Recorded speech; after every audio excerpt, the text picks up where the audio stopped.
So thanks very much.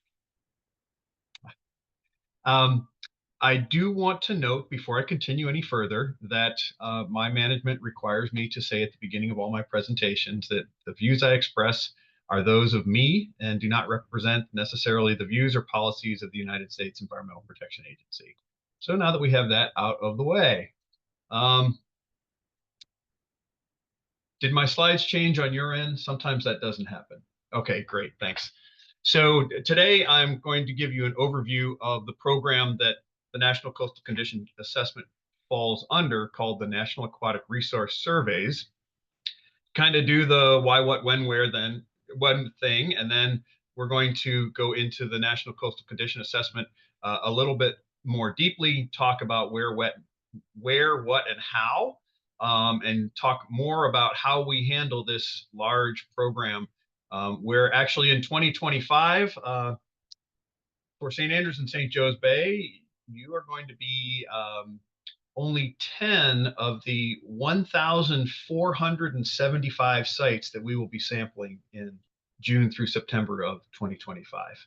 So glad to work with you, and we're really glad you guys are going to be doing some of the work. So why do we have a NARS program? This is a really busy slide, and I recognize that. So I want you to just kind of pay attention to the messages in yellow here. Essentially, if you go back to the 1980s, the late 80s, the 90s, and into the 2000s, there were a lot of studies and reports that came out that pointed out that while EPA was doing a lot to improve the condition of the nation's waterways, there was not a lot of proof that anything was working. And there were criticisms from the GAO over here, talking about how monitoring that's done around the country could not be applied for any statistically valid assessments. And the National Research Council chimed in and said, you know, you need to endorse some statistical approaches and develop a uniform, consistent approach that can be used across the country. And so that is what the NCCA is trying to do as part of the National Aquatic Resource Surveys. What are the NARS? Well, again, a really busy slide. The things to take out of this are we are a collaborative program. We work with lots of partners. We work in rivers and streams, coastal waters, wetlands, and lakes. And our main goal is to assess the biological and recreational condition and change over time of the nation's waters. We're also going to try and take a look at the stressors that are out there and look for associations between indicators of condition and stress. And then this is another part, which is really one of my favorite parts because I get to work with so many people doing it. We work to build and enhance state, tribal, and other partners' monitoring capacities.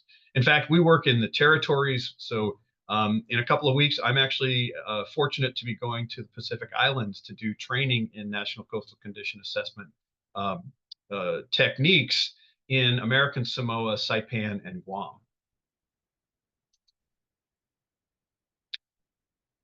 NARS is specifically important because we teach national or work under a national consistency approach. I mentioned that we're doing 1,400 and some sites in 2025 for the Coastal Survey. And that means that we have to do things we have to be very careful that we're doing things in a consistent manner across the way. And the way we do that is with this randomized design, which I'll talk about a little bit in a minute, standardized protocols, national QA and data management, and then our reports are written consistently across all the NARS programs and interpreted as consistently as they can based upon the fact that different water bodies do have different parameters that we think about how they interpret them. These aquatic surveys work on a rotating basis where the coastal surveys are done and ending in the years 0 and 5. Wetlands follow those. After that are lakes. And then rivers and streams are done in 2-year periods because they actually have a rivers portion and a streams portion. And so they work on this rotating schedule.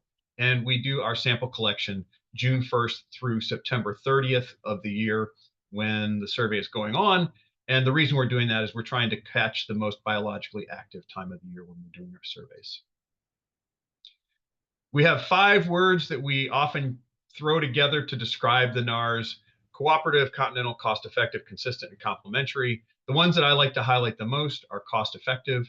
Because we're using probabilistic or statistical survey designs, we do not have to do a census of everywhere, and this saves us some money. And they're complementary. We are not trying to say this is the only way to monitor waters. Obviously, if there are targeted sites that need to be monitored because of specific issues, a probabilistic or statistical survey is not necessarily going to be the best way to monitor those specific sites. However, this is a great way to develop a good picture of what's going on in the population of waters for which you're responsible. Where do we go? Everywhere. This particular map is showing all of our survey locations since 1999 through 2021. It includes all of the estuary and Great Lakes sites, which is where I work, our inland lakes, our rivers and streams, and wetlands. And just to show you, this is my jurisdiction right here. Of course, the Pacific Islands, Puerto Rico, Alaska, those are not in here, but those are also part. And this is where I do my work. And this is all of the sites that were sampled between 1999 and 2021 in the estuaries and Great Lakes around the continental US. You have to drill down a little bit in terms of where we survey as well, because when we talk about coasts, we talk about a specific type of coastal water. We're talking about our target population. Another way of talking about that is we call it the waters of interest. And so our target population is defined in the estuarine portion as oligohaline or saltier waters. And so we will be in a bay and we will go upstream to the head of salt. And then we draw an arbitrary line across the two furthest most outcroppings as our most oceanward boundary. We also work in barrier island lagoon systems, and then we go upstream in tributaries to the head of salt as well. I didn't have any intracoastal waterway sites drawn in this view, but if we have brackish waters in the intercoastal waterways, we will be working there. And as I mentioned, 1,000 is our base. That's what we start with. This year, we're up to about 1,475, I believe. What do we look at? We have a set of core parameters that we do every time.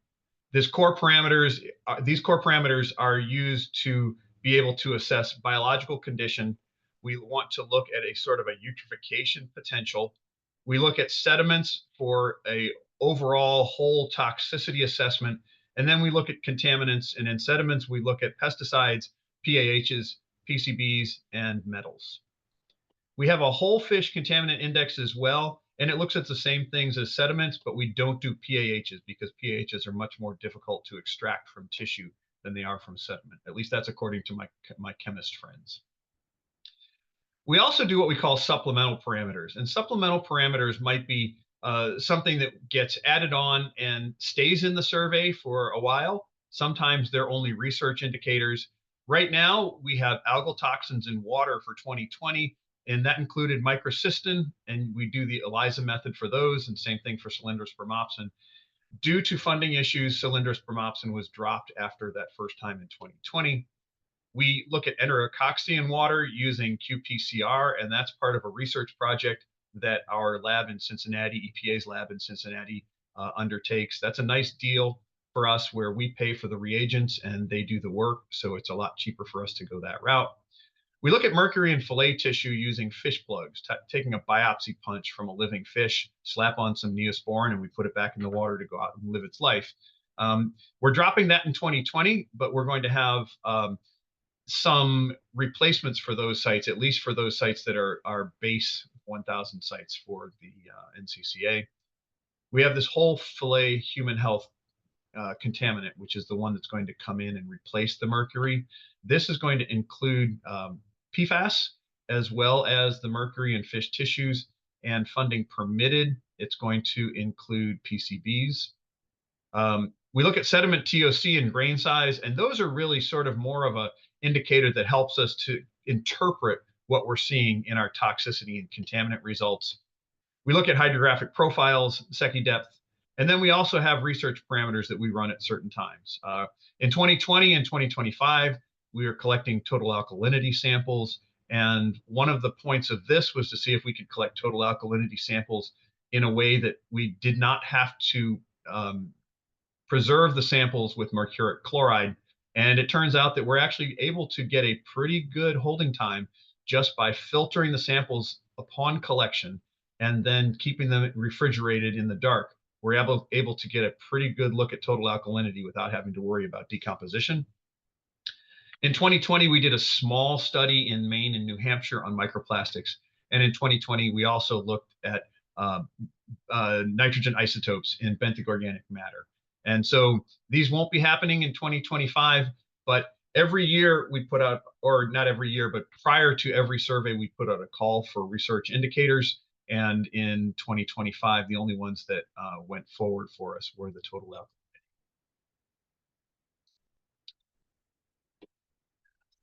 I've spoken about how we use a statistical survey design to answer our question about a population. And this is one of those things that when people say, well, how can you do a statistical survey design on water?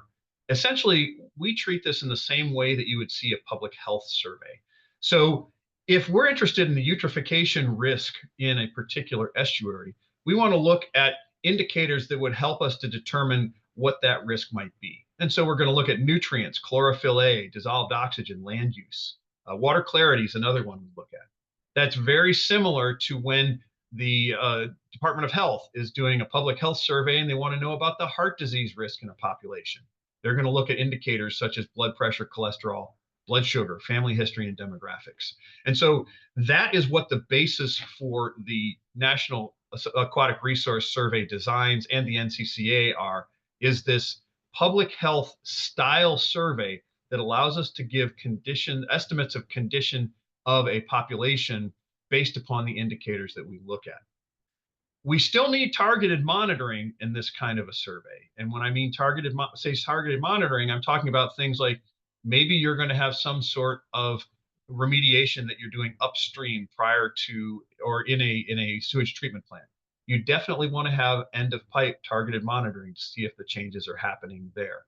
That's equivalent to me going to my doctor and saying, okay, I know that heart disease risk is common in people my age. Let's check my blood pressure. Let's check my cholesterol. And so the targeted monitoring for heart disease is the people that get monitored. And then those data can, if the people are randomly chosen, feed into this public health kind of an estimate. And so that's the same principle that we're using for the NCCA site selection.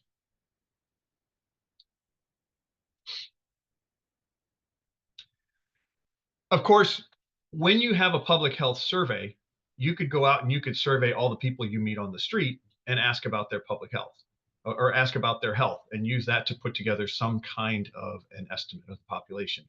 However, we all know that if you go out on the street, you're not necessarily going to get the actual best representation of the demographics of the public for that. And so you do stratification.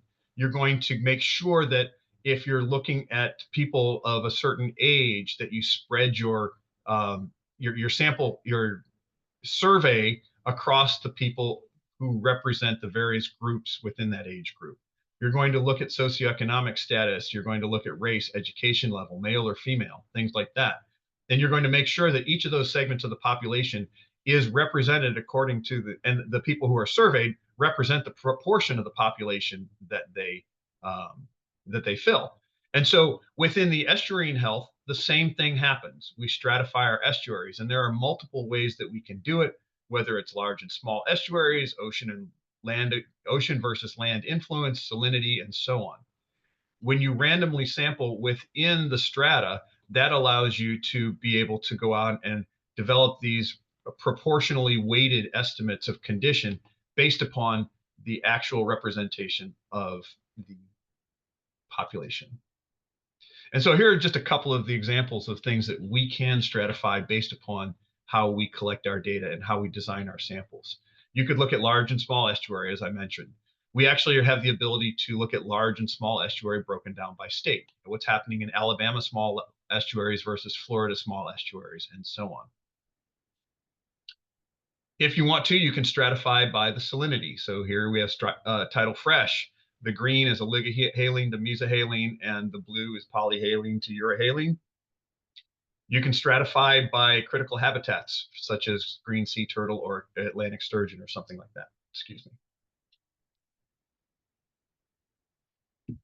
One other stratification example that we could throw out there is the marine ecosystems of the world, or MEOW, one of the best acronyms out there.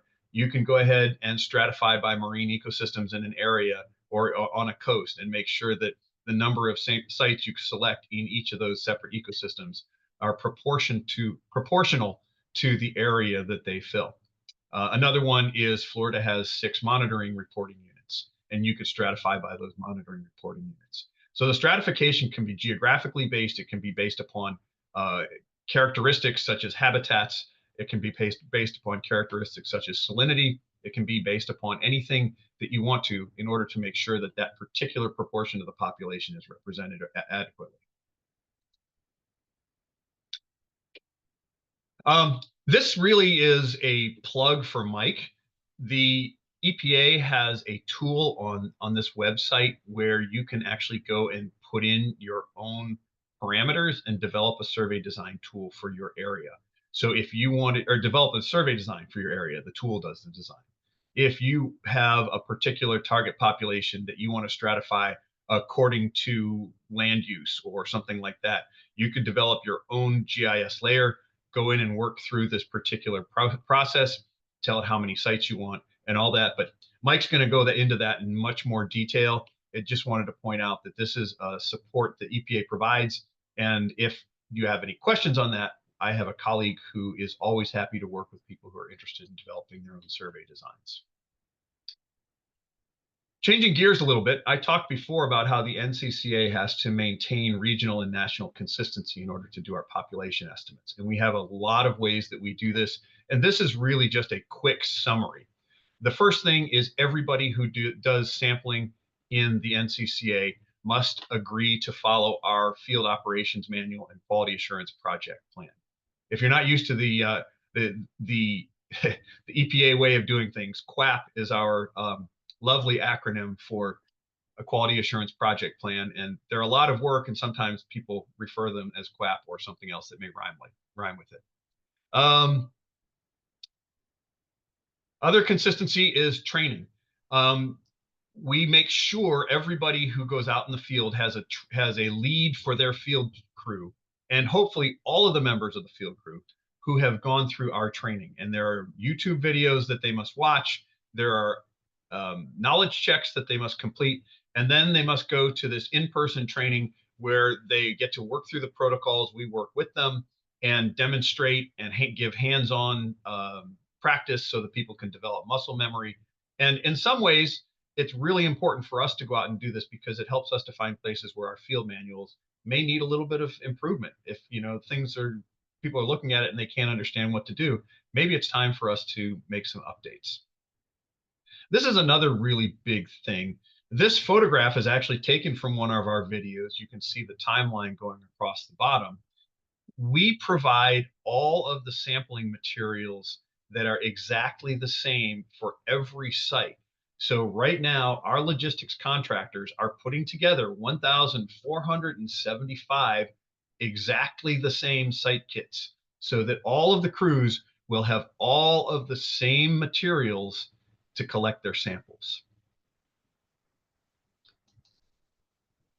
In order to reduce a lot of the work that goes into data QA after the fact, we have initiated an app for the iPad where people can go in, and actually crews are required to submit their field data through these iPads so that we get everything in a way that we can easily QC it with our machine QC and get back to the field crews and talk to them if there's something that doesn't seem to make sense or we don't understand. And it really makes our data wrangling amazingly easy.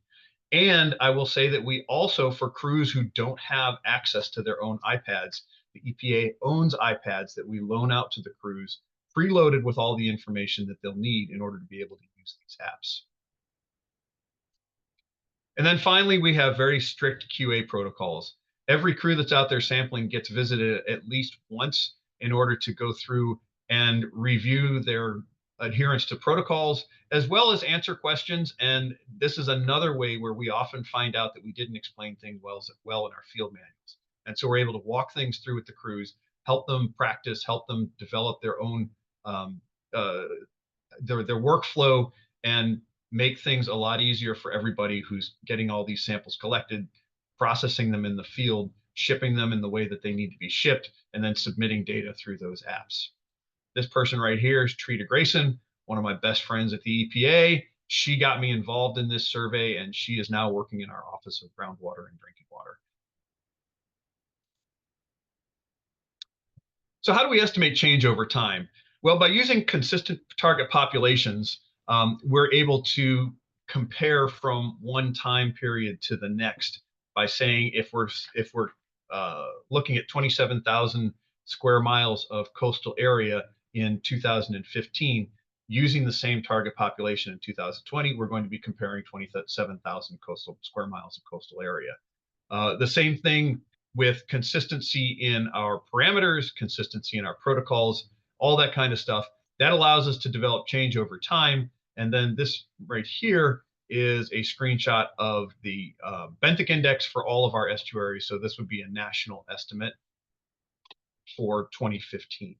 We will be hopefully publishing our 2020 through 2022 estimates. Well, let's say that we're hoping to have them ready for management review sometime in March or April.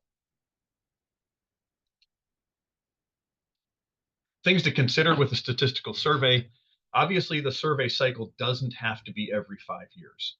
For the EPA and the National Aquatic Resource Surveys, we do it every 5 years because that's what our funding allows, and that's what Congress has told us to do. But a survey cycle can be set up according to whatever your project objectives are.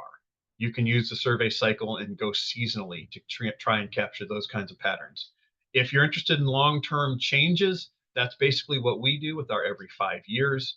If you have an indicator that has a fast rate of change and you want to do a statistical survey of the condition of that indicator on a rate of change that you think you might see, you can schedule your surveys for those kinds of things. And then you can capture population changes before and after restoration activity as well. So the survey cycle is really based upon the objectives of the program that's designing the survey. One thing that people have said to me is, do we have to do a new draw every time we do a new survey? And the answer to that is no. We have a number of partners who will do a draw maybe once every 5 years and go back to those same sites for 5 years. And that is really good because it offers a strong change estimate. They're really robust change estimates over time. By not having to continuously redraw your sites, it does lead to lowered operational costs. And it's something that makes it easier to incorporate continuous monitoring units. If you have some place where you want to put out a data logger and you're going to check it every month or every week or whatever you have to, by using the same sites every single time, that certainly does make things a lot more efficient. If you use a new draw, which we sort of do a combination of this, you don't get as robust change estimates over time, but it ensures your spatial coverage is repeated from surveys, or is better after repeated surveys. For the National Coastal Condition Assessment, we redraw or we reuse about 50% of our sites from the previous year, and then we draw all or let's not call them replacement sites. We fill in the rest of the draw with 50% new sites. So when I go out into the field this year, 50% of the places I'm going to be going to are probably places that I went to in 2020.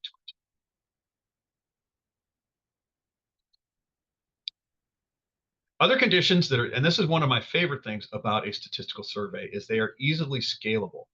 When we drew a draw for the entire United States, and each of those sites carries the weight of the area it represents, so each site is weighted by a particular number of square miles.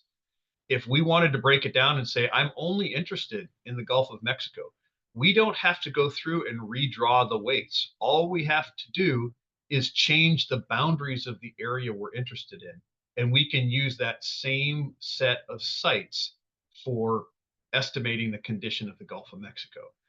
Obviously, when you drop to a fewer number of sites, your error bars are going to get larger. So here we have a pretty small error bar for the area in good condition for eutrophication index, and we move over to the Gulf of Mexico, there are fewer sites, and so this is a slightly larger error bar. However, what we are able to show with our data is that we can estimate the condition of the nation with a 95% confidence at plus or minus 5% for our estimates.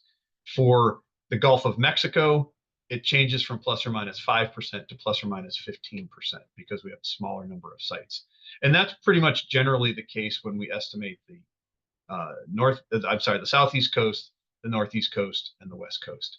So we look to try and get about a minimum of 50 sites. However, with smaller number of sites, we can still do estimates. You just have to understand that the error bars are going to be slightly larger.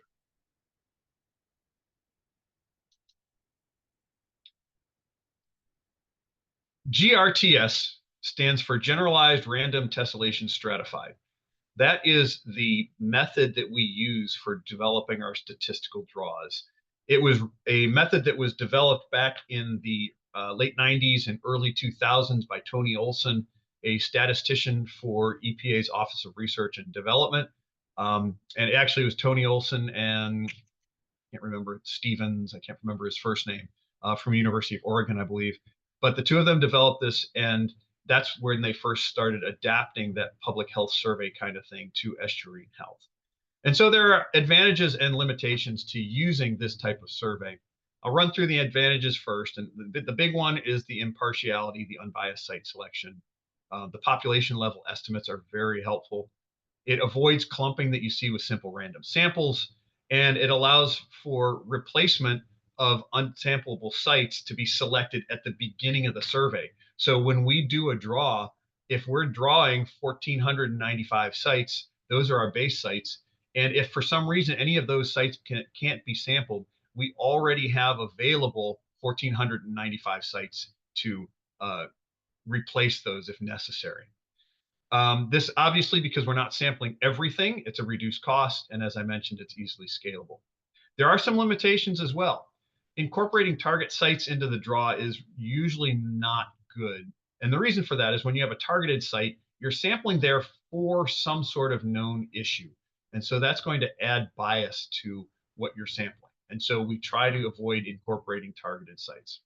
Another thing to think about is if you are sampling at, say, 50 sites in an estuary and you have one site that comes out as poor, it's not necessarily going to align with the summary statistics for that particular estuary.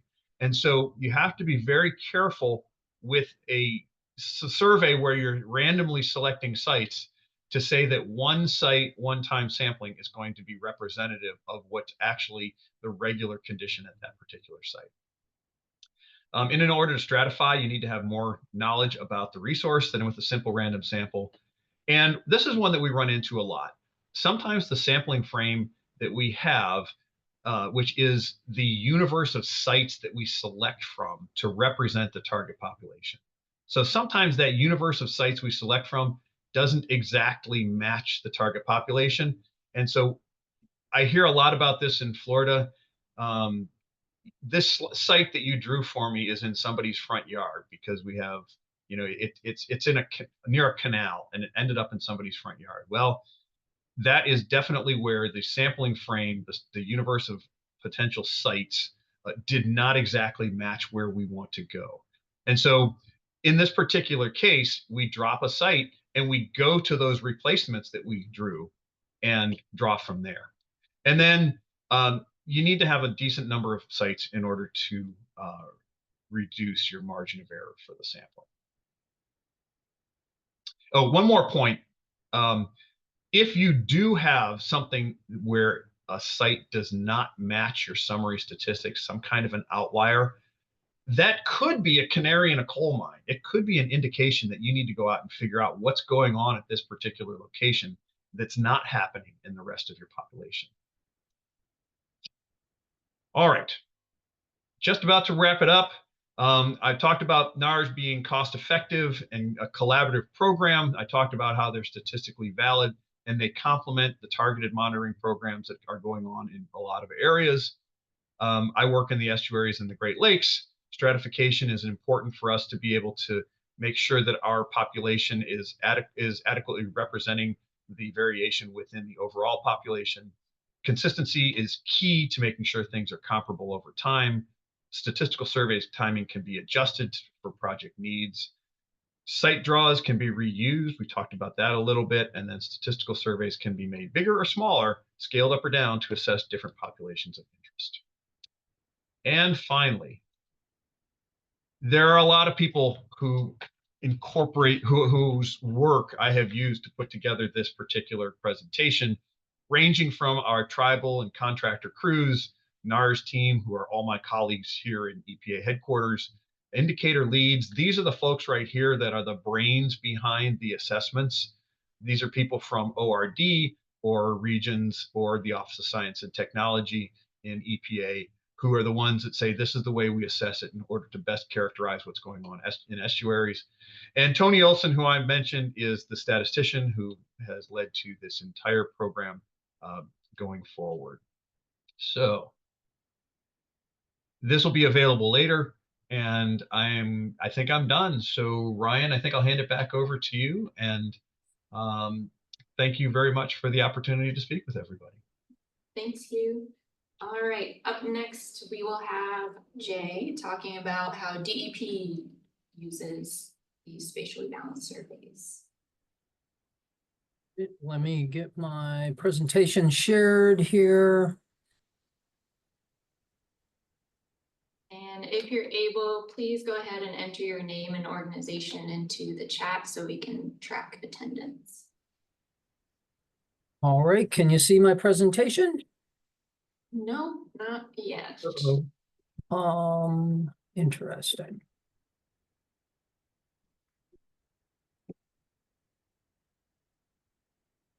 Did that work? Yes. Okay. Give me a moment. Yep.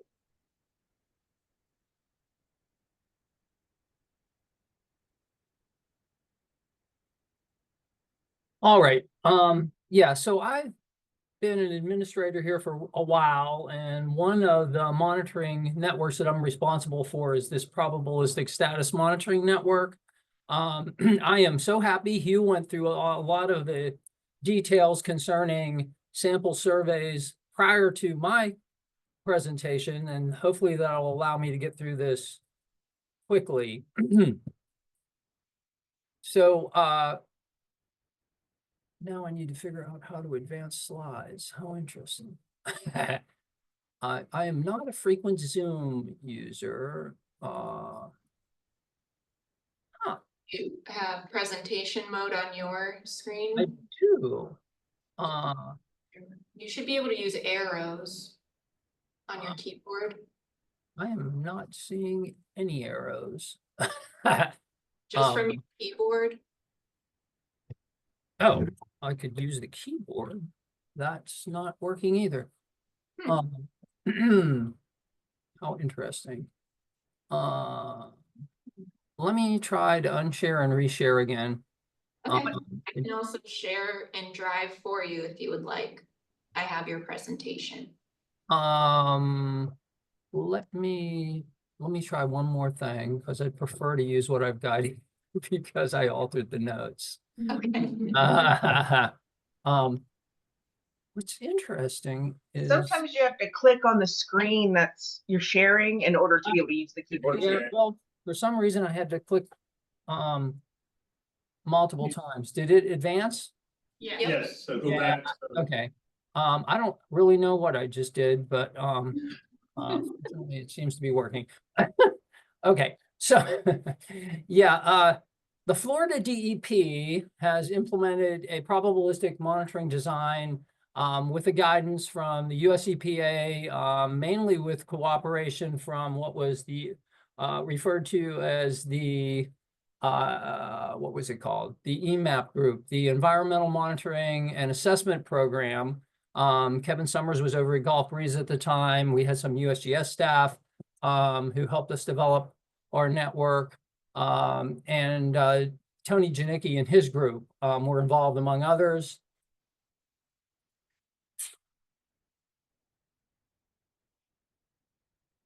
And so what we've done is we have our freshwater resources that we've developed sample surveys for, and there's 7 of them. We basically have flowing waters, which are canals, rivers, and streams. And If you tried to advance your slides, it did not move forward. There I you did not, but Yep. anyhow, we have advanced forward, but those 7 resources include flowing waters, canals, rivers, and streams, unconfined and confined aquifers, and lakes we divided into small and large lakes by size. And I'll be giving more detail about those in a few minutes. For the reasons for the probabilistic network for these sample surveys are to characterize statewide and region-wide water resource conditions, of course, for the state of Florida, and be able to report that information back. They also will allow us to provide percentages of each resource that meets standards for designated use with a known confidence bound, as Hugh went through in his presentation. And so, we're using that information to report to our legislature here in Florida, for the Clean Water Act 305B biannually. The individual data points that are collected can actually be used with supplemental data for the determinant of impairment. And Hugh kind of went into that a little bit. We don't want to make statements about the quality of a water body by one single sample, and we're not. But those data are put into a larger database, and our assessment group is notified, and that those water bodies can be sampled if something's looking like it's needing to be sampled, some water body. So we create reports for the public and agency needs also from these data. And we have a link here that I provided that lists all kinds of standard operating procedures, our QOP, so on and so forth. I will segue right here and mention that for the state of Florida, I am also the grants manager for the NARS grants for each one of the water resources that NARS is sampling for. So for coastal condition, for instance, that money, I have to apply for it, I get it, and then we contract it out with the Fish and Wildlife Service. The Florida, excuse me, the Florida Fish and Wildlife Institute group. And so just a little bit of information there about some of the hats that I wear. And now going forward, the design itself, what we thought about hard when we were putting this design together is the interrelationships of water resources, freshwater resources. So I'll reiterate, we're not sampling in estuaries or oceans. We're not doing saline sampling of any type for this program that I manage, but we are sampling all of the freshwater resources of the state of Florida. And to do so, we looked at the geography of the state, and we divvied it up basically by drainage basins, which are the water management districts, more or less. We've had several iterations of what we call reporting units, but where we landed in 2009 is with the 5 water management districts and South Florida Water Management District split in half into an east and west section because of perceived differences in water quality for each one of those reporting units. And so our designs are set up such that we are sampling on an annual basis. So we do a site draw and we go out and sample each one of these 7 resources once a year. We are attempting to collect 15 samples from each one of the reporting units for surface waters and 20 for groundwater. And so that adds up to, you know, over 600 sites that we sample annually. And additionally, we have to recon many more sites because sites may be determined to be non-target, so on and so forth. So I think I already mentioned this, but basically these sample surveys allow us to provide estimates of freshwater quality with known confidence limits for all of our sample water resources without having to sample every single water body segment throughout the state. And Hugh reiterated that earlier. And he also mentioned that you can look at change over time by comparing time periods from the surveys data. I'm going to start going into, I'll say weeds, but hopefully they're not really weeds, but maybe a garden. Go into the garden of available resources to basically set up your design, do your site draw, and then to do your analysis. Hugh mentioned one of the two main functions of SP survey already, but there's an independent random sample function also, and there's a GRITS function, generalized random tessellated stratified design. Our 7 designs are the GRITS. The main difference between the two is that GRITS is basically going to give you a local variance. It uses a local variance estimate, and it's going to be able to handle the issue of site clumping depending on what your resource looks like, what the extent of it is, how much of a resource is in one zone versus in one reporting unit versus another, so on and so forth. And Hugh mentioned Tony Olson. This is a slide I stole from Tony with his permission some time ago. And yeah, so you know, as I think I just alluded to, the GRITS designs are advantageous over the independent random sample designs because they prevent the site clumping and emphasize spatial balance. All right, so to get a design, we have to think about a lot of things, and we have to come up with some other things. And one of the first things we need to do, as you mentioned, is define a target population. And we also need to decide when we're going to sample from that target population, depending on what the need is. We need to come up with geographic coverages of those target resource populations. And we also, very importantly, need to come up with definitions for what is target and what is non-target, and how do you exclude sites that are either one of those two categories.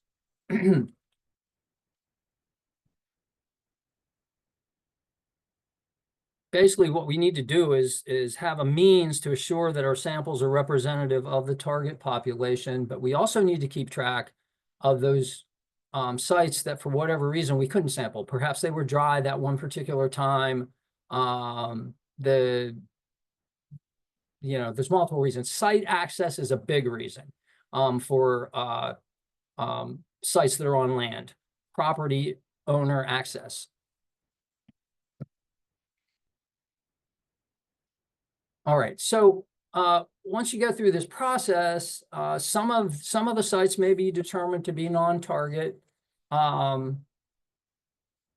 And what you want to do with those sites or the water bodies that they fall on is take a hard look at them and decide whether or not, in most cases, you're going to want to clip them out of the GIS coverage so that you don't have sites landing there in the future and your target population is actually meeting the definition of the target population. So SP survey allows you to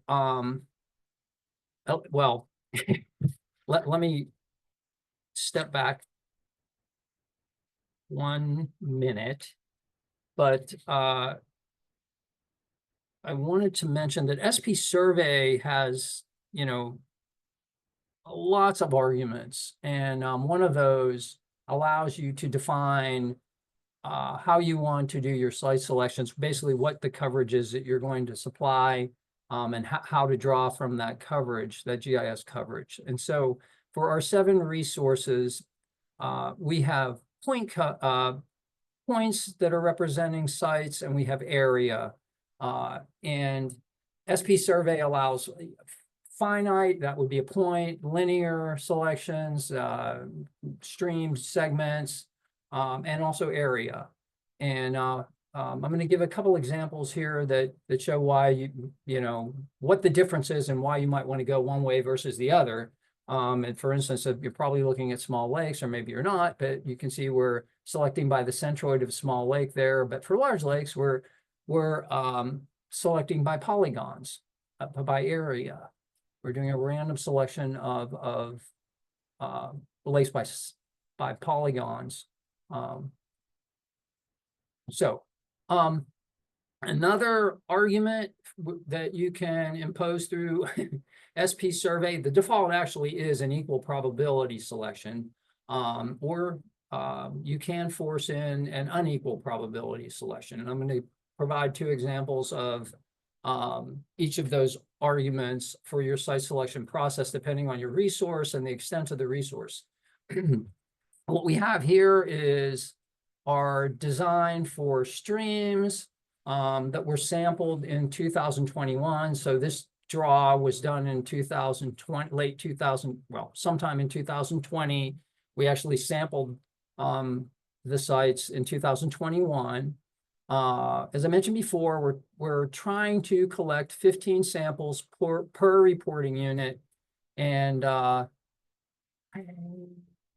don't know how to point, but in Zoom,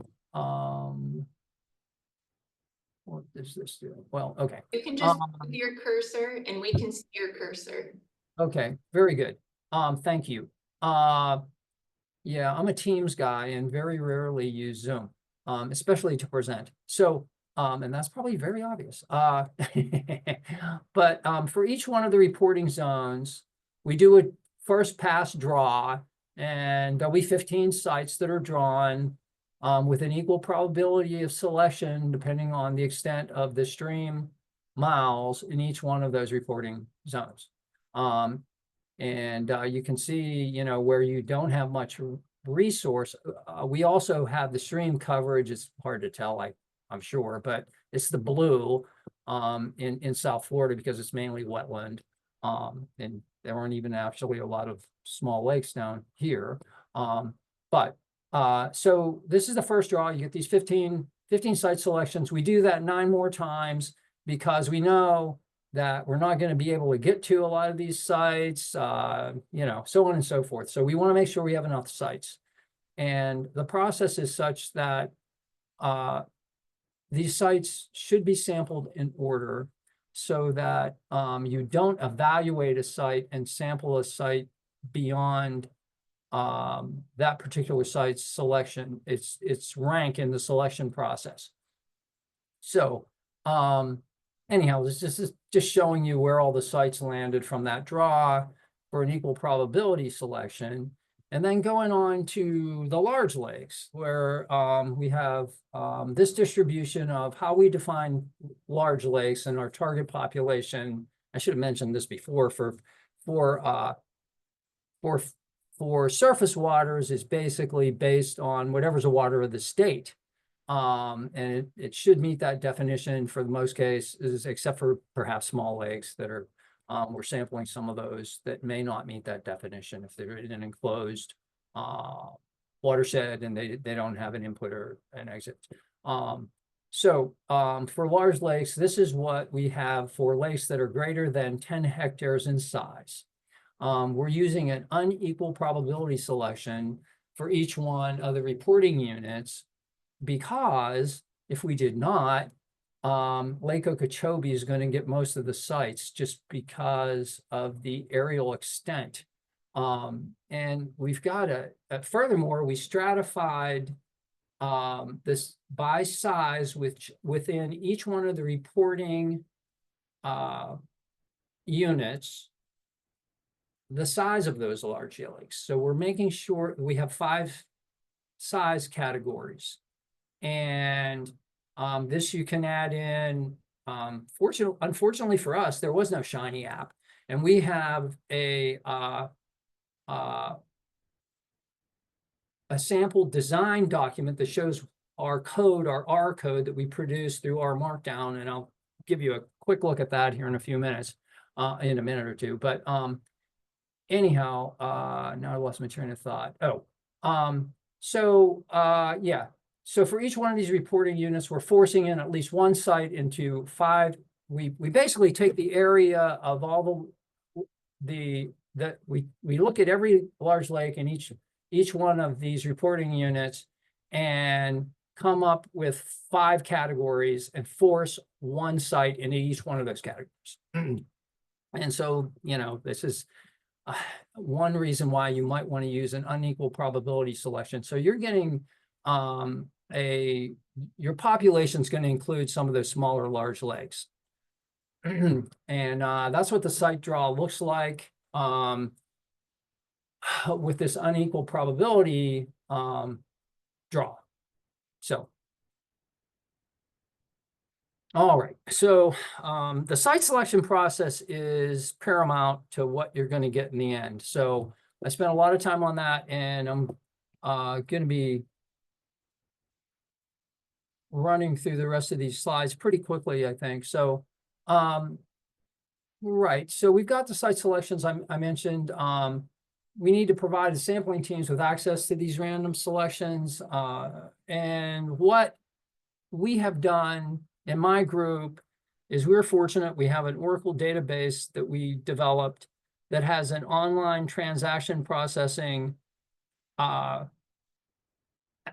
web application that allows the samplers to go in, and you see the list of sites, and you can exclude them if they're non-target, or if they're target and they can't get to them, and they can add a exclusion reason for why it was excluded. And that exclusion data can be important too, because, for instance, you can have an inference of the percentage of dry small lakes in any one year from the exclusion criteria.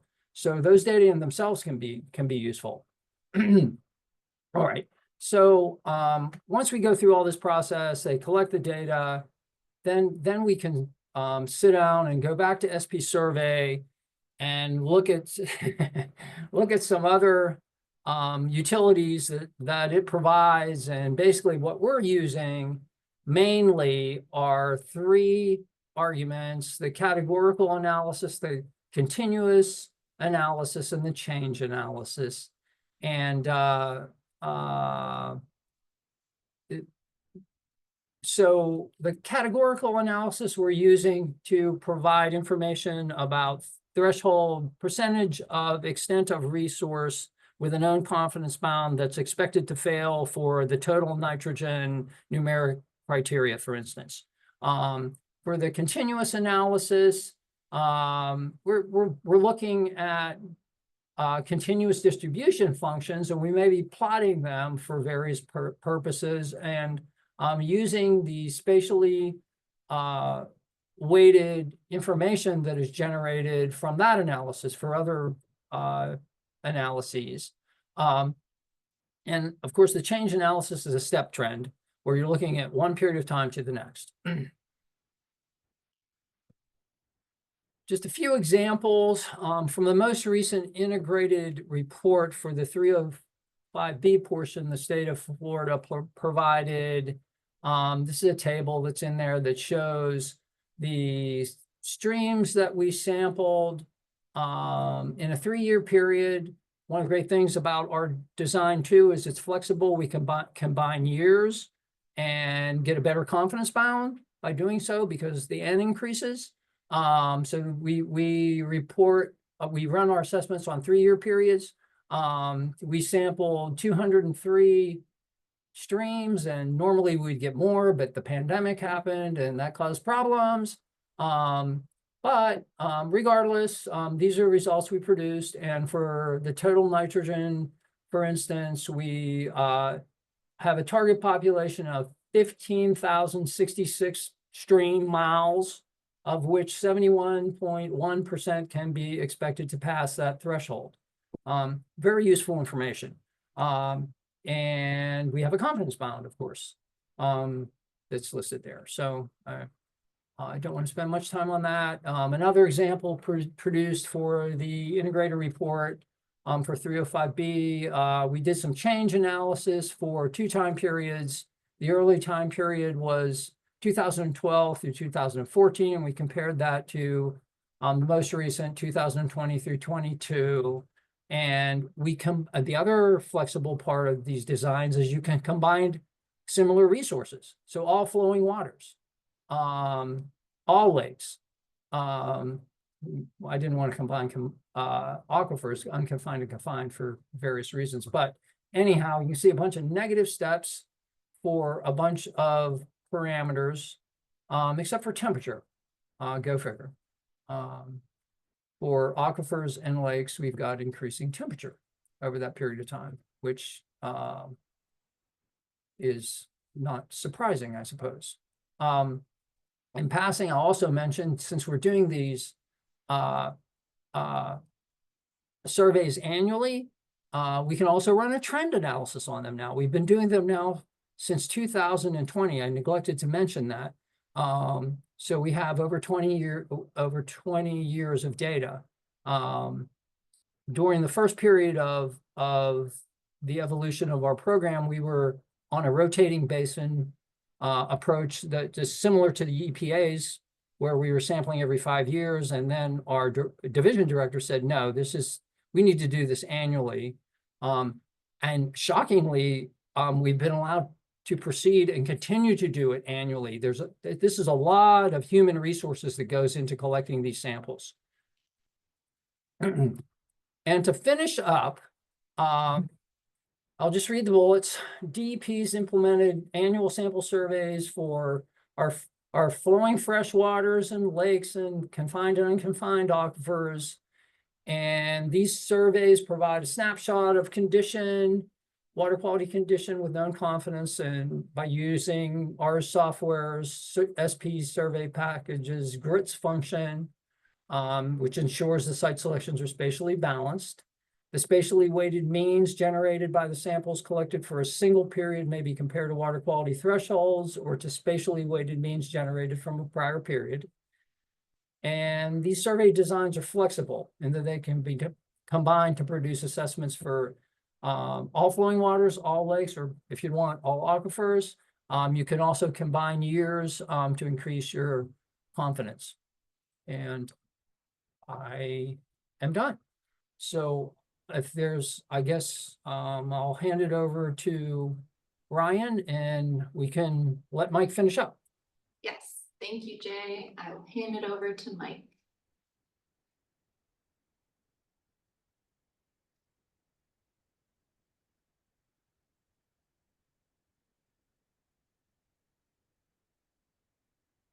And again. Oh, there it is down there. Oh, and that's gonna time out. Okay. Looks good. Yeah, that's up there now, the shiny app timed out. I'll check on that in a minute. Okay. All right, so we've heard from national perspectives and state perspectives, and so I'm gonna bring it down local. So I'm actually going to design a survey for St. Andrew Bay, getting down in the weeds or the seagrass, so to speak. And as I do that, I'm gonna point out along the way how doing these aquatic surveys, these spatial surveys, incorporate elements of open science and participatory science. So briefly, I'm going to talk about types of monitoring and probability surveys. You've heard a lot about that, so that'll be very brief. And you've also heard these definitions or these initials described a lot now: independent random sample and GRITS. So we're just going to say independent random sample GRITS. That's all we're going to talk about. But we're actually going to do the designs and compare them, so you can see what does an independent random sample out in St. Andrews Bay look like? What does a spatially balanced probabilistic survey look like? And what are those characteristics? Along the way, we'll talk about doing these special surveys and that it is a form of participatory science. You've got to get people on board in the beginning doing these designs. And then I'll hit on a summary and then talk about the resources that are available. So types of environmental monitoring census, I'm just going to say we don't do that. And environmental and ecological work as census is really done. Hugh and both Jay mentioned the value of targeted sampling. You know, if we need to know is the dissolved oxygen and the value above or below some standard. But now we're at probability surveys. We've got a very large population that we're going to take a subset of, a randomly selected subset of, to make an inference over the whole population by generating representative statistics. So we're going to report on that average, that median, or that portion, or that total, and we're going to give it some confidence limits, a level of precision. And so that's the types of environmental monitoring that we can do out there. And these are the types of probability surveys. There's the independent random sample and the spatially balanced probabilistic survey.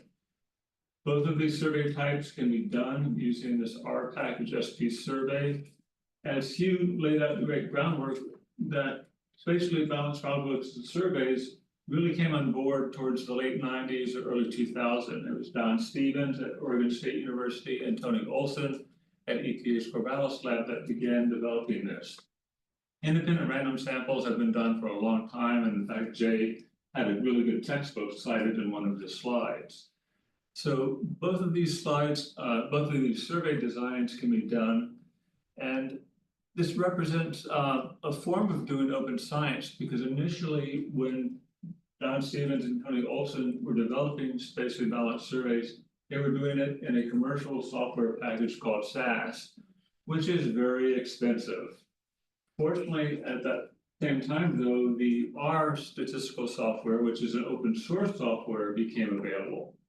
Open source means anybody can have access to it. So if you go to that first link there, which says the CRAN R project, that's where you can download the software, you can open up the code. And so it's a form of open science that people get access to. You know, how are you doing this? It's kind of like the old math work assignment in class where the teacher would say, show your work. Open science means showing your work. However, it does take a little bit of R coding, and R has a little bit of a learning curve. Jay has probably been coding so many spatial surveys, he probably codes these in his sleep. However, there's another alternative. Instead of diving deep into R, the EPA has developed the survey design tool. And we're actually going to be using that tool to design a survey. No coding is required. So let's take a look before we start going through designing these two surveys, the independent random sample and the spatially balanced survey. We've got to remember just briefly what are probability surveys for. They are for estimation. And so these are three examples.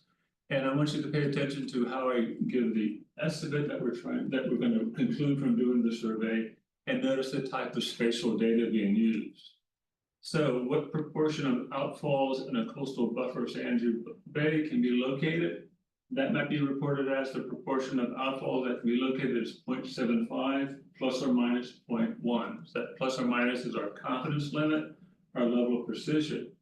This is actually a really good example because Ryan is actually doing this. So Ryan has actually initiated a spatially balanced survey here in St. Andrews Bay using a spatial point shape file. She got the outfalls from the municipalities all around Bay County that formed her target population. The second example, how many total kilometers of hardened shoreline are in the Grand Lagoon? That would be reported as our total estimate is 15 kilometers plus or minus 2.5 kilometers of hardened shoreline, and we're making use of a line shape file. And the one that we're actually going to practice with is what is the average salinity of St. Andrews Bay in the summertime? And so we can do that survey, collect the data, and we may report our results as the average salinity is 28 parts per thousand, or practical salinity units plus or minus 5. So again, our estimate with our level of precision, and to do that, we bring in a polygon shapefile representing the area. So just as Jay had talked about points, lines, and polygons, those become the format of our spatial surveys. So before I turn to the tool, which I've got to, as I said, I got to go back to my slide and activate it. These are the actual 7 steps you do. So when the survey design tool for an independent random sample, we have to give it our sample frame. Well, that means bring in your shapefile. We have to choose our design type. In this case, it's going to be the independent random sample type. We're going to checkbox, give us the optional design attributes. That gives us some additional information. Where it says enter the base sites, that just means how many samples are you going to take. And I'm going to choose 52. That's approximately the number of sample sites that's in Andrew Baywatch samples the bay with. We're going to then ask for the sample frame summary. This is kind of cool because it says, how big is your area that you're sampling? It actually is going to estimate our extent. Remember, these are spatial surveys, so we're going to have an estimate of how many square meters we have, or how many kilometers of stream do we have. We calculate the survey design, and then we're able to look at that survey design and actually download it. So let me get back to get into that survey.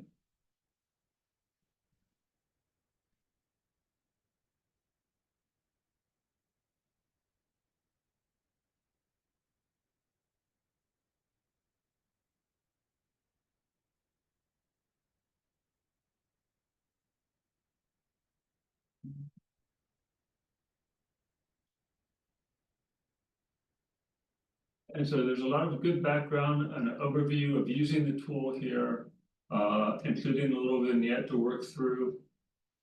So there's a lot of good ways to get started. And so we're going to jump to preparing the survey design. So we've got to select our sample frame. And so I've got a shapefile for the day. We're going to bring that in. It's going to have to load, and we want it to be in hours. This is a coordinate reference system. It's an equal area system that we want to use since we're dealing with spatial data. Our design type is going to be an independent random sample. We're going to ask for those optional design attributes, which are listed below. And then we come over here and get to asking for our sample frame summary. This is going to take a second. So we've got 2,260,193,734 square meters out there in the bay. 260 square kilometers, or about 100 square miles. We're going to try to cover that using about 50 sites. So again, we acknowledge that this is a good way to remind ourselves we're trying to take a sample of the environment. We need to know the extent of our resource that we're trying to sample. So we're going to enter in our 52 sites here.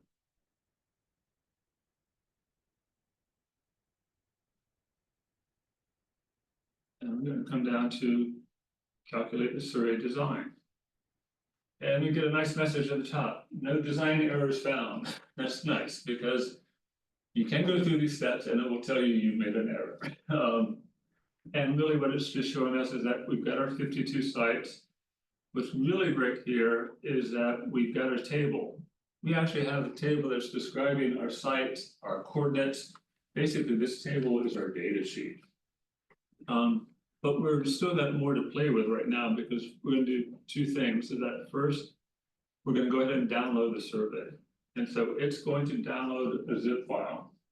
And so this is a way of doing more open science of reproducible research, because the zip file is going to contain our shapefile that we brought in.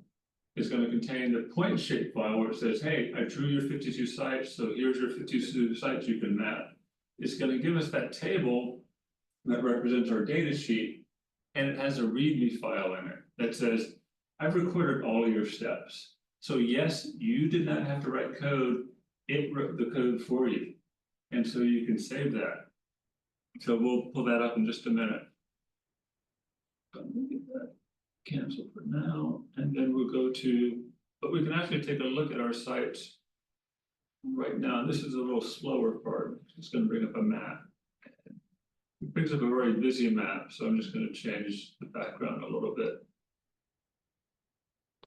But we've got our outline of St. Andrews Bay, and we've got our sites that were chosen for our 50 sites. So we've got our independent random sample drawn. And so I'm just going to get to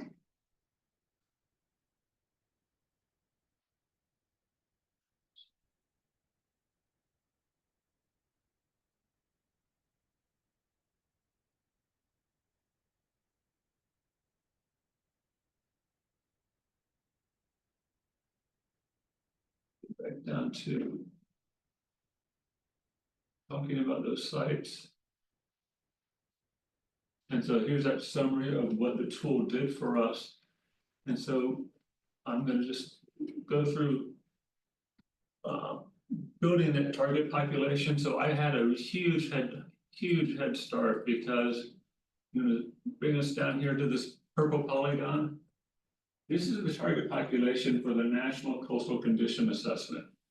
So the geographers out in Corvallis have these types of polygons spread throughout the country. They sent me this one, so this is where lots of people will be sampling come the summertime. And I just clipped it. I just said, well, we're not going to do all of that for this example. So I just clipped it to, this is the polygon that was brought in for our sample. And I just put on top of it the Baywatch site. So Ryan provided me with those monitoring locations. And this is a good case where you can see there's a difference in the sample frames between the monitoring programs.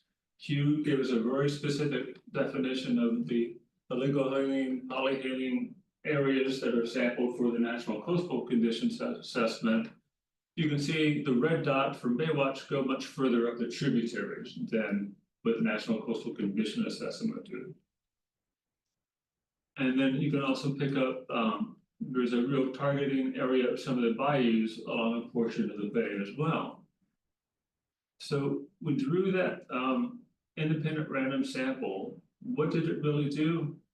All it did is it brought in that shapefile and it applied this function that we've heard about, IRS, that's the independent random sample, and said, we're going to give you 52 sites for that. And so we can take a look at those yellow dots for those 52. And we can sort of see, yeah, we've got some coverage, but the classic of an independent random sample is clumping.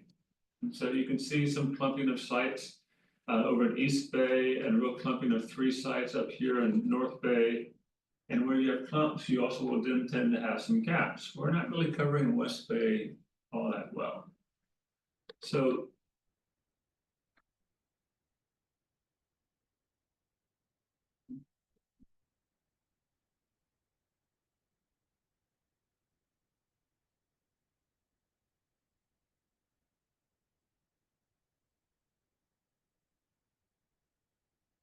the characteristics of independent random sample clumping on the design side.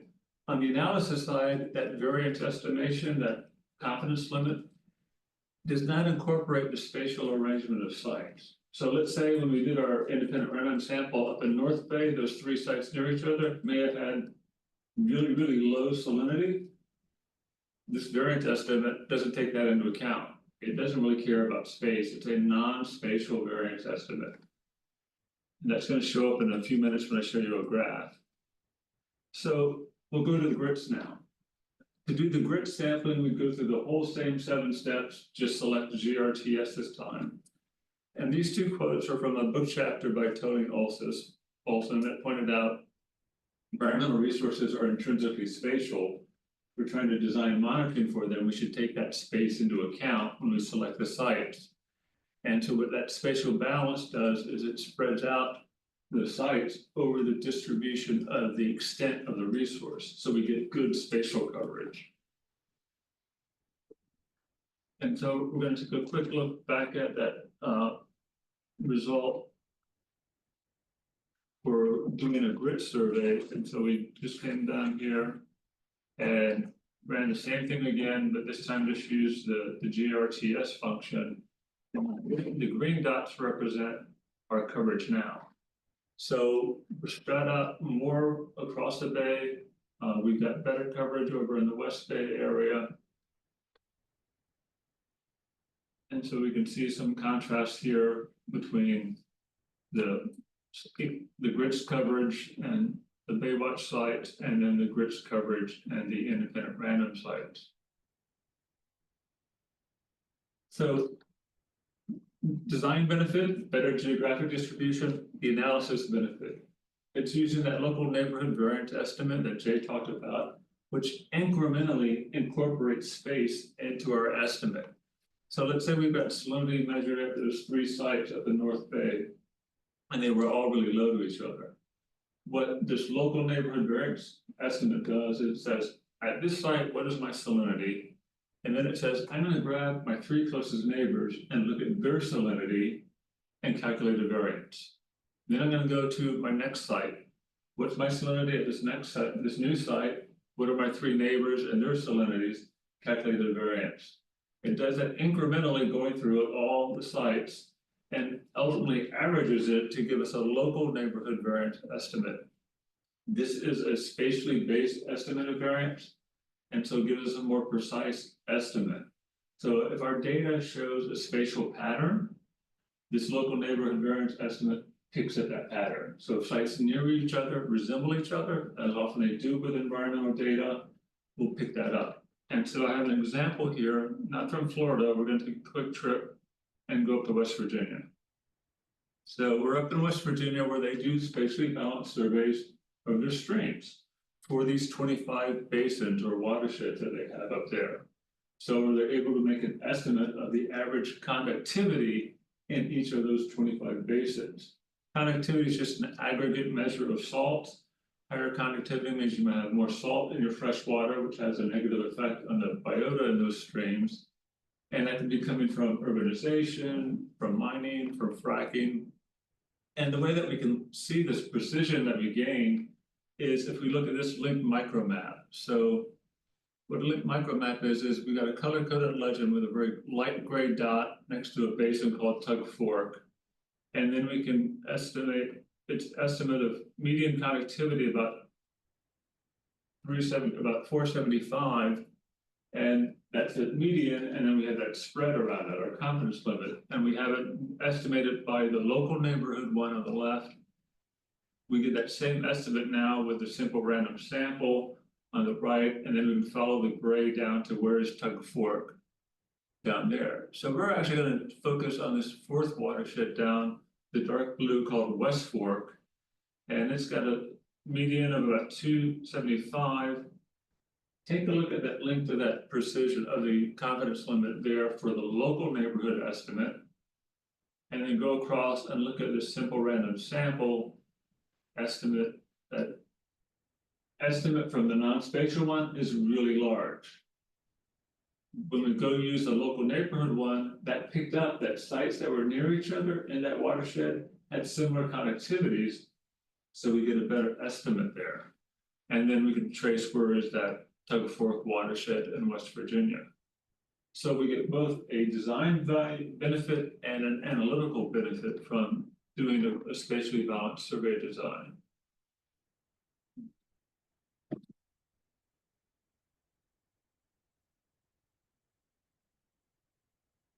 So what does it take to do a spatial survey?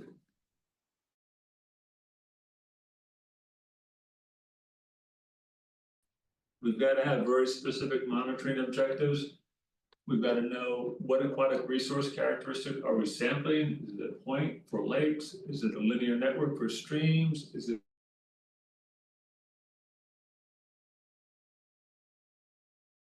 bay, or did we want subpopulation or strata where we want one for East Bay, West Bay? We've got to give that sample frame and that GIS layer, and then acknowledge the institutional constraint of time and effort.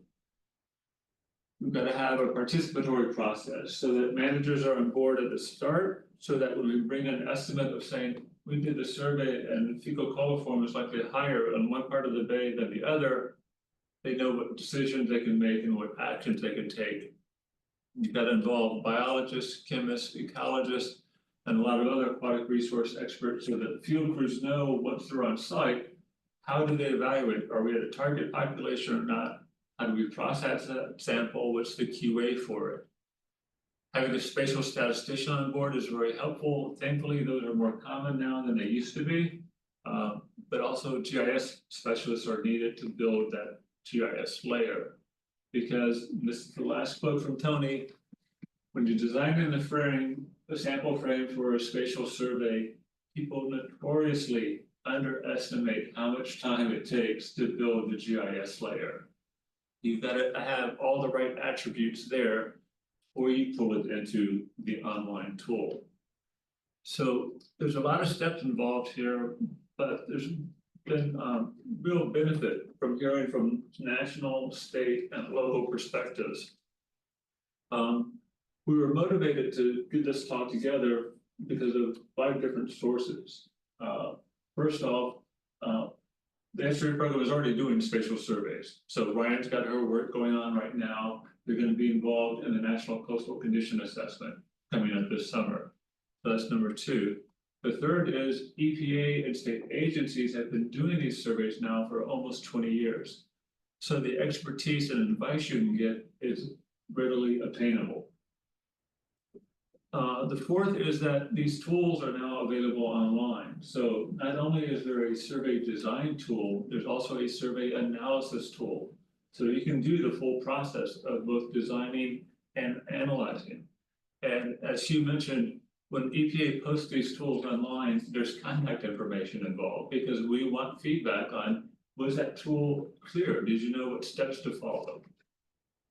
And finally, what also motivated us was that with St. Andrew Baywatch having the wealth of monitoring data they have, that could be invaluable in helping to design surveys coming up in the future. So it's really been a nice way to complement from national to state to local perspectives. I've got some EPA colleagues to thank and Mike Whitman at the West Virginia DEP, in addition to thanking Hugh and to Jay for participating in the panel. And this talk is saved and Ryan has it and recorded, and these are all some references that you can make use of. If you want to dive deep into SP survey, this third bullet from the bottom goes into some really good details on designing surveys and using the packaging. So with that, I just want to say thanks for the opportunity, Ryan. Thank you. Yeah, thank you, Mike, Jay, and Hugh. We really appreciate your time. We have a few moments for discussion and questions, so feel free to drop any in the chat or go on ahead and come off mute if you have any.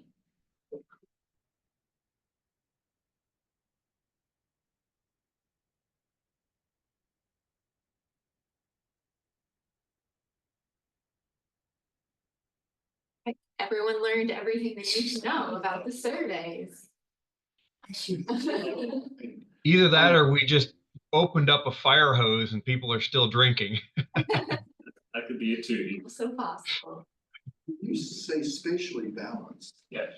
Do you mean that there, if you drew kind of an active area around the point, that each of those active areas are roughly the same? In other words, if you like in the main bay, Yeah. You have a distribution of points, however you generate it, Yeah. whether it's independent of the random sample Yeah. or whatever.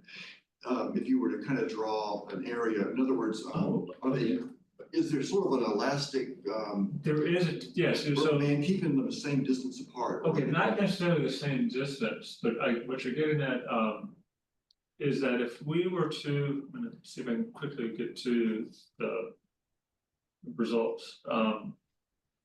So if we were to draw polygons around the green point right here, and this is the spatially balanced draw.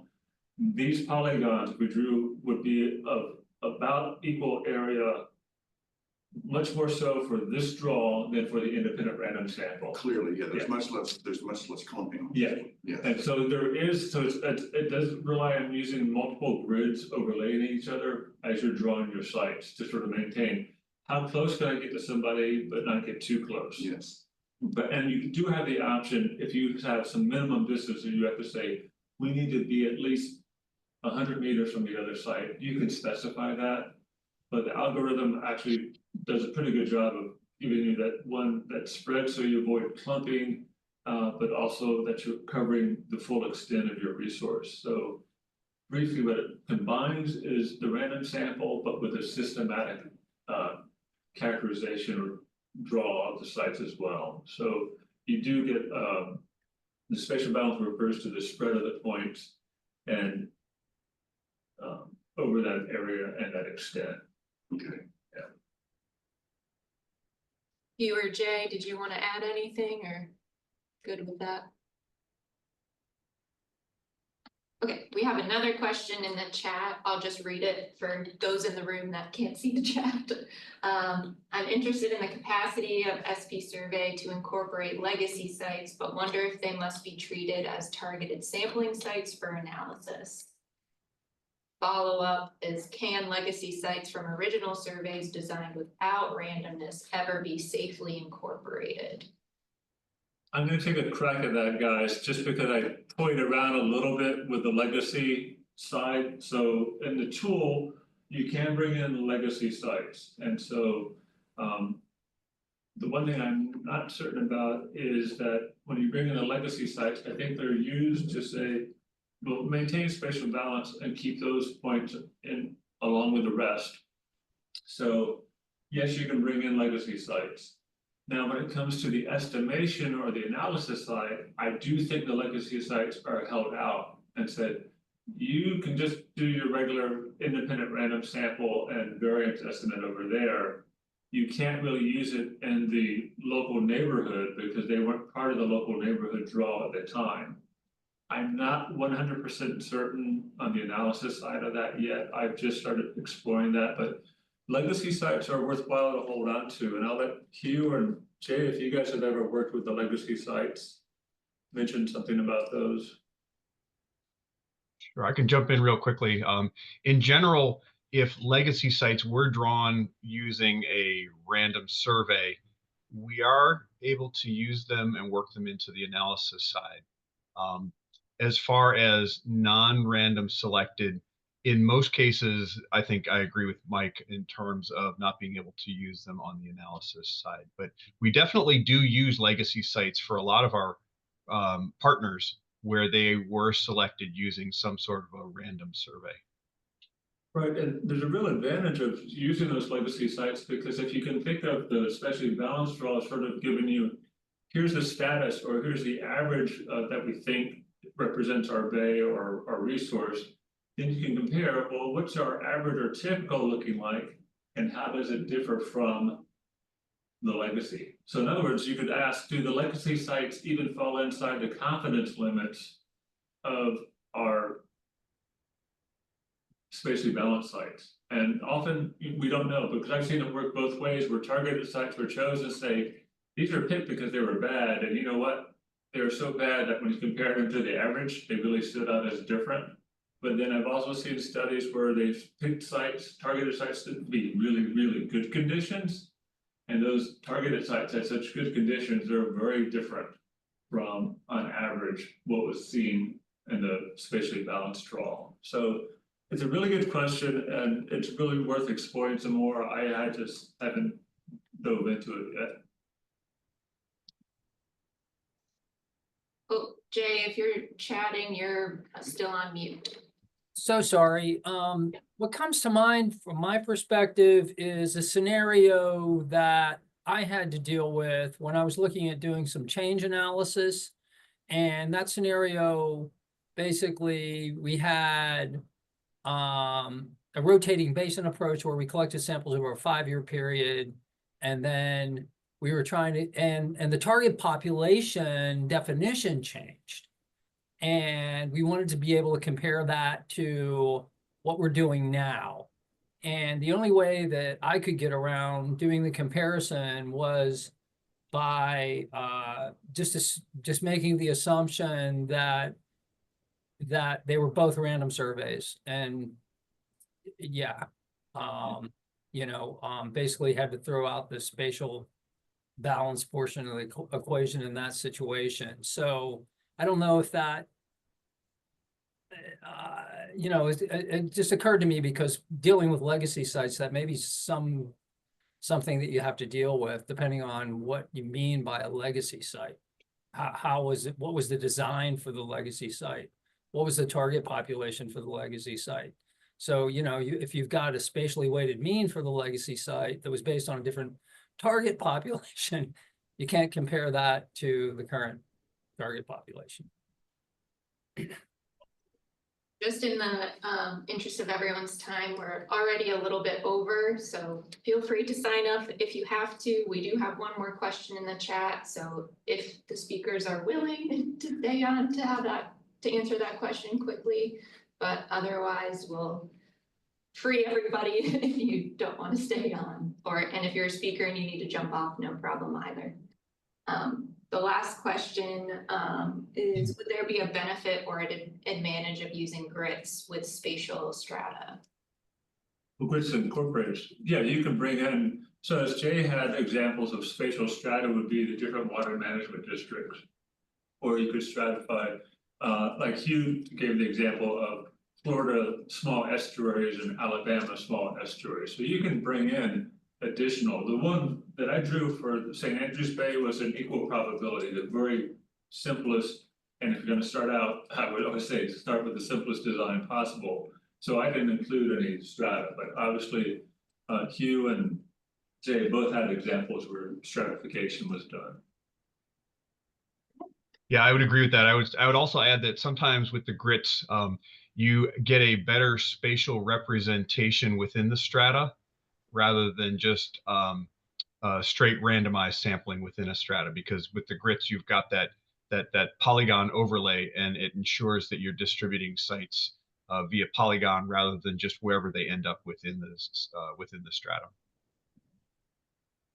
And just quickly to go back to Mark's question about spatial balance, in the tool there is an option to use several statistics of spatial balance, so you can compare what does the grid straw look like compared to the independent random sample. So there's some ways you can do those comparisons and try to understand visually what's changing between those two different survey designs. All right, we will wrap it up here. Thank you all for all of the time you put into making these presentations and giving them. We really appreciate it. And to the rest of the STC, we will see you in February for a short grant update meeting. All right, take care, everybody. Thank you again, Hugh, Jay, and Mike. Thanks, everybody. Stay warm. Great job.